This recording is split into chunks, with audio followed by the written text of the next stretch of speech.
Okay, y'all have to watch this clip from a show from 1981, and then let's talk about it after. The ones you should be arresting, not me. Why didn't you say that before? What we got here? Cam, this is William Klein. He was wrecking an office. I just wanted to meet them face to face. I wanted them to admit what they were doing. Who is they? He was in the office of the Trilateral Commission. Trilateral Commission. Yeah, the Trilateral Commission. All right, what is the Trilateral Commission?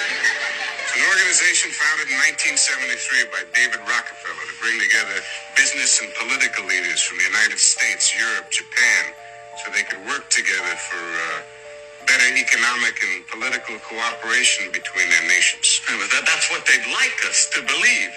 But you see, what they're really up to is a scheme to plant their own loyal members in positions of power in this country, to work to erase national boundaries, create an international community, and in time bring about a one-world government with David Rockefeller calling the shots. I take it they're pressing charges? Yeah, well, he broke a globe and some UNICEF artwork. Well, they're in on it too. Okay, Mr. Klein, if you're I'm just... telling you, our whole way of life as we know it is in jeopardy. I appreciate that information. But I have the documented evidence. It's all in there. Show him.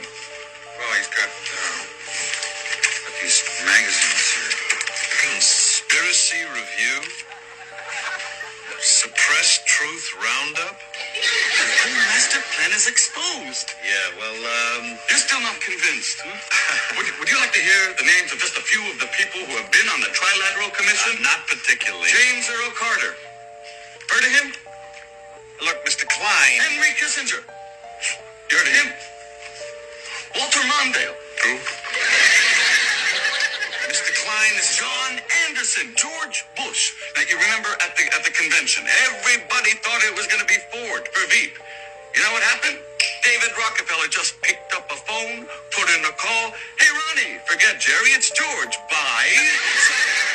No matter who won in November, they had their man in the White House.